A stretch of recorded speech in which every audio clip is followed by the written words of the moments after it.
ನಮಸ್ಕಾರ.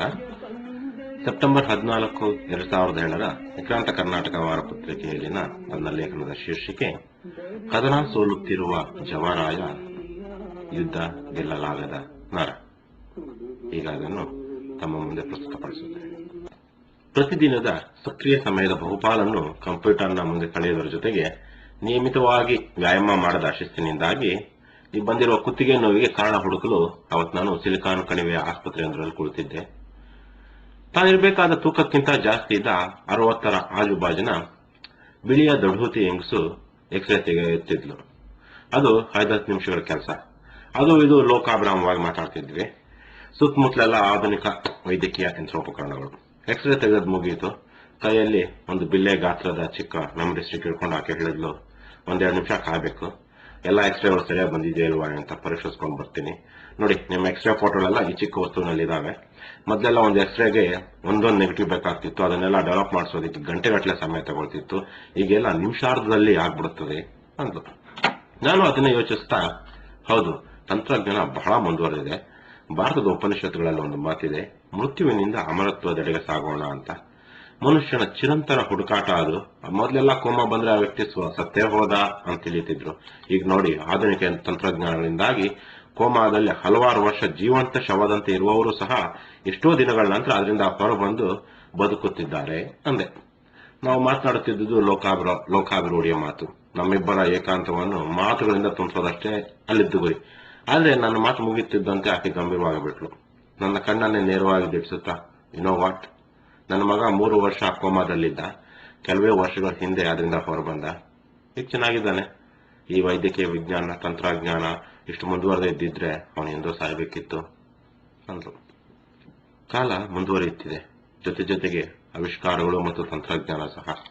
ಹುಟ್ಟುವವರು ಹುಟ್ಟುತ್ತಿದ್ದಾರೆ, ಸಾಯುವವರು ಸಾಯ್ತಿದ್ದಾರೆ. ಆದರೆ ಹಿಂದೆ ಎಂದೂ ಸಾಧ್ಯವಾದದ್ದು ಇಂದು ಸಾಧ್ಯವಾಗುತ್ತಿದೆ. ಹೌದು, ಸತ್ತೇ ಹೋದವರನ್ನು ಇವತ್ತು ಬದುಕಿಸಲಾಗುತ್ತಿದೆ. ಹೃದಯಾಘಾತ ಯಾವಾಗ ಆಗುತ್ತೆ ಅಂತ ಹೇಳೋದು ಕಷ್ಟ. ವಯಸ್ಸಾದವರು ಇದಕ್ಕೆ ಬಲಿಯಾಗುವ ಪ್ರಮಾಣ ಜಾಸ್ತಿ ಇದ್ರೂ 20-30 ವರ್ಷ ವಯಸ್ಸಿನ ಜವನಿಗರು ಇದಕ್ಕೆ ಬಲಿಯಾಗಬಹುದು. ನಾನು ಇಂಜಿನಿಯರಿಂಗ್ ಓದುತ್ತಿದ್ದಾಗ ಬೆಳಿಗ್ಗೆ ಎದ್ದು ತನ್ನ ರೂಮ್ಮೇಟ್ನೊಂದಿಗೆ ಜಾಗಿಂಗ್ ಹೋಗಿದ್ದ ನನ್ನ ಸಹಪಾಠಿ ಇದ್ದಕ್ಕಿದ್ದಂತೆ ನಡು ರಸ್ತೆಯಲ್ಲಿ ಬಿದ್ದು ಕ್ಷಣಾರ್ಧದಲ್ಲಿ ಸತ್ತಿದ್ದ. ಹೈದರಾಬಾದಿಗೆ ಸಂಸಾರ ಸಮೇತ ಪ್ರವಾಸ ಹೋಗಿದ್ದ ಪರಿಚಯಸ್ಥರು ಇನ್ನೂ ಶಾಲೆಗೆ ಹೋಗುತ್ತಿರುವ ತಮ್ಮ ಪುಟ್ಟ ಮಗಳ ಕಣ್ಮುಂದೆ ಬಸ್ನಲ್ಲಿ ಕುಳಿತ ಜಾಗದಲ್ಲಿ ಹೃದಯಾಘಾತವಾಗಿ ಸತ್ತವರು. ಇದು ಕೇವಲ 5-6 ತಿಂಗಳ ಹಿಂದೆ. ಅವರ ವಯಸ್ಸು 40-45 ಆಗಿತ್ತು. ಹಾಗೆ ಆಗುವುದಕ್ಕೆ ಕೇವಲ 1 ತಿಂಗಳ ಹಿಂದೆ ಅಷ್ಟೇ ನನ್ನೂರಿನಲ್ಲಿರುವ ನಾರಾಯಣ ಹೃದಯಾಲಯದಲ್ಲಿ ಕಂಪ್ಲೀಟ್ ಚೆಕ್ಅಪ್ ಮಾಡಿಸಿಕೊಂಡು ಅಲ್ಲಿನ ಡಾಕ್ಟರಿಂದ ಎಲ್ಲವೂ ಸರಿಯಾಗಿದೆ ಅಂತ ಆಶ್ವಾಸನೆ ಪಡೆದುಕೊಂಡಿದ್ದರು. ಆದರೂ ಜವರಾಯ ಬಂದರೆ ಬರೀ ಕೈಲಿ ಬರಲಿಲ್ಲ. ಕುಡುಗೋಲು ಕೊಡಲೆಂದು ಹೆಗಲೇರಿ ಜವರಾಯ ಬರ್ತಾನೆ. ಭಾರತದಲ್ಲಿ ಇನ್ನೂ ಎಷ್ಟೋ ಕಡೆ ಈಗ ಹುಟ್ಟುತ್ತಿರುವ ಮಕ್ಕಳದೇ ಜನನ ವಿವರಗಳು ಡೇಟಾಬೇಸ್ಗೆ ಹೋಗದೇ ಇರುವಾಗ ಇನ್ನು ಹೃದಯಾಘಾತಕ್ಕೆ ಒಳಗಾಗಿ ವರ್ಷಕ್ಕೆ ಎಷ್ಟು ಜನ ಸಾಯುತ್ತಾರೆ ಎಂಬ ವಿವರ ಪಡೆಯುವುದು ಅಸಾಧ್ಯವೇ. ಆದರೆ ಅಮೆರಿಕದಲ್ಲಿ ಆ ಸಮಸ್ಯೆ ಇಲ್ಲ. ಪ್ರತಿ ವರ್ಷ ಸುಮಾರು 2,50,000 ಜನ ಇಲ್ಲಿ ಹೃದಯಾಘಾತಕ್ಕೆ ಒಳಗಾಗಿ ಆಸ್ಪತ್ರೆ ಸೇರುತ್ತಾರೆ. ಹೃದಯಾಘಾತಕ್ಕೆ ಮುಖ್ಯ ಕಾರಣ ಹೃದಯಕ್ಕೆ ರಕ್ತ ಒದಗಿಸುವ ರಕ್ತನಾಳಗಳು ಕೊಬ್ಬಿನಾಂಶದಿಂದಾಗಿ ಎಲ್ಲೋ ಒಂದ್ ಕಡೆ ಕಟ್ಕೊಂಡು ಬಿಡೋದು. ಹೃದಯಾಘಾತಕ್ಕೆ ಒಳಗಾದರೆ ಯಾರಾದರೂ ಆ ಕೂಡಲೇ ಎದೆ ಹೊತ್ತಿ ಬಾಯಿಯಿಂದ ಉಸಿರು ತುಂಬಿ 5 ನಿಮಿಷದೊಳಗೆ ಅವರನ್ನು ಎಮರ್ಜೆನ್ಸಿ ಕರ್ಕೊಂಡು ಹೋಗುವಂತಾದರೆ ರೋಗಿ ಬದುಕೊಳ್ಳಬಹುದು. ಈ ದೇಶದಲ್ಲಿ 911 ಫೋನ್ ಕರೆ ಮಾಡಿದ್ರೆ 3-4 ನಿಮಿಷಗಳಲ್ಲಿ ಮನೆ ಬಾಗಿಲು ಬಳಿ ಆಂಬ್ಯುಲೆನ್ಸ್ ಬಂದಿರುತ್ತದೆ. ಹೆಚ್ಚಂದ್ರೆ 7-8 ನಿಮಿಷಗಳು. ಇಷ್ಟೆಲ್ಲ ಇದ್ರೂ ಹೃದಯಾಘಾತಕ್ಕೆ ಒಳಗಾದವರು ಸತ್ತೇ ಹೋಗುವ ಸಾಧ್ಯತೆ ಇಲ್ಲಿ 95%. ಇನ್ನು ಭಾರತದಲ್ಲಿ ಮತ್ತೊಂದು ವರದಿಯ ಪ್ರಕಾರ ಪ್ರತಿ ವರ್ಷ ಅಮೆರಿಕದಲ್ಲಿ ಹೃದಯಾಘಾತಕ್ಕೊಳಗಾದ 3,25,000 ಜನ ಆಸ್ಪತ್ರೆಗೆ ಬರುವುದಕ್ಕಿಂತ ಮೊದಲೇ ಸತ್ತಿರ್ತಾರಂತೆ. ಇದಕ್ಕೆ ನೀವು americanheart.org ನೋಡಿದ್ರೆ ಹೆಚ್ಚಿನ ವಿವರಗಳು ಸಿಗುತ್ತೆ. ಇಷ್ಟಕ್ಕೂ ಈ ಹೃದಯಾಘಾತದ ಸಾವು ಅಂದ್ರೆ ಏನು?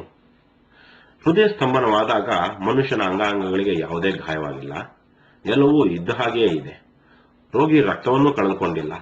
ಆಗಿರುವುದೆಲ್ಲ ಕ್ಲಿನಿಕಲ್ ಡೆತ್. ಅಂದರೆ ಆತನ ಹೃದಯ ಬಡಿಯುವುದನ್ನು ನಿಲ್ಲಿಸಿದೆ, ರಕ್ತ ಚಲನೆ ನಿಂತೋಗಿದೆ ಅಂತಷ್ಟೇ. ಆಗ ಮೆದುಳು ಏನು ಮಾಡುತ್ತಿದೆ? ಯಾವಾಗ ಹೃದಯದ ಬಡಿತ ನಿಲ್ಲುವುದೋ ಆ ಕೂಡಲೇ ಮೆದುಳು ದೇಹದಲ್ಲಿನ ಆಮ್ಲಜನಕವನ್ನು ಉಳಿತಾಯ ಮಾಡೋದಕ್ಕೆ ತನ್ನನ್ನೇ ತಾನು ಸ್ಥಗಿತಗೊಳಿಸಿಕೊಂಡು ಬಿಟ್ಟಿದೆ, ಶಟ್ ಡೌನ್ ಮಾಡಿಕೊಂಡ್ಬಿಟ್ಟಿದೆ. ಅದು ಹೃದಯಕ್ಕಿಂತ ನಿಧಾನಕ್ಕೆ ಸಾಯುತ್ತದೆ. ಯಾವಾಗ ಮೆದುಳು ಸಾಯ್ತದೋ ಆಗ ವ್ಯಕ್ತಿ ಕಾನೂನಿನ ಪ್ರಕಾರ ಮೃತ. Legally death. ಇಷ್ಟಕ್ಕೂ ವೈದ್ಯಕೀಯ ಪರಿಭಾಷೆಯಲ್ಲಿ ಸಾವು ಎಂದರೆ ಮನುಷ್ಯನ ಜೀವಕೋಶಗಳ ಸಾವು ಎಂದರ್ಥ. ಯಾವಾಗ ಆಮ್ಲಜನಕದ ಕೊರತೆಯಿಂದ ಹೃದಯ ಮತ್ತು ಮಿದುಳು ಪುನಶ್ಚೇತನಗೊಳಿಸಲಾಗದಷ್ಟು ಹಾನಿಗೊಳಗಾಗುತ್ತವೋ ಆಗ ಹೃದಯಾಘಾತಕ್ಕೊಳಗಾದ ಮನುಷ್ಯನನ್ನು ಮತ್ತೆ ಬದುಕಿಸಲು ಸಾಧ್ಯವಿಲ್ಲ. ಈ ಎರಡು ಪ್ರಮುಖ ಅಂಗಗಳನ್ನು ಪುನಶ್ಚೇತನಗೊಳಿಸಲಾಗದ ಪ್ರಕ್ರಿಯೆ ಆಘಾತಕ್ಕೊಳಗಾದ 4-5 ನಿಮಿಷಗಳಿಗೆ ಆರಂಭವಾಗುತ್ತದೆ. ಹಾಗಾಗಿಯೇ ಆ ಮೊದಲ 5 ನಿಮಿಷಗಳು ಜೀವನ್ಮರಣದ ನಡುವಿನ ಅವಧಿ. ಆ ಅವಧಿಯಲ್ಲಿ ಬಾಯಿಯಿಂದ ಉಸಿರು ತುಂಬಿ ಸಿಪಿಆರ್, ಹೃದಯದ ಪುನಶ್ಚೇತನ ಚಿಕಿತ್ಸೆ ಕೊಡದಿದ್ದರೆ ಬದುಕುವ ಸಾಧ್ಯತೆ ಅತಿ ಕಡಿಮೆ. ಹೌದಾ? ನಿಜವಾಗ್ಲೂ ಬೇರೆ ಯಾವ ಸಾಧ್ಯತೆಗಳು ಇಲ್ವಾ? ಖಂಡಿತವಾಗಿ. ಸರಿಯಾಗಿ ನೋಡಿಪ್ಪ, ನಿಮ್ ಕೈಲಾದನ್ನೆಲ್ಲ ಮಾಡಿದ್ದೀರಾ. ಪ್ಲೀಸ್ ಇನ್ನೊಂದ್ಸಲ ನೋಡಿ, ಪ್ಲೀಸ್. ಯಾವುದೇ ತಾಯಿ, ತಂದೆ, ಮಗು, ಅಪ್ಪ, ಅಮ್ಮ ತಮಗ್ ತುಂಬಾ ಆಪ್ತವಾದವರು ಹೋಗುವ ಸಮಯದಲ್ಲಿ ಡಾಕ್ಟರ್ನ ಇದೇ ತರಹ ಪ್ರಶ್ನೆಗಳು ಕೇಳ್ತಾರೆ. ಪ್ರಶ್ನೆಗಳು ಜಿಜ್ಞಾಸೆ. ಪ್ರಕೃತಿ ಒಡ್ಡುತ್ತಾ ಬಂದಿರುವ ನಿರಂತರ ಸವಾಲಿಗೆ ಎದುರುತ್ತರ ಕೊಡಲು ಮಾನವನ ನಿರಂತರ ಅಭಿಪ್ಸೆ ಅದು.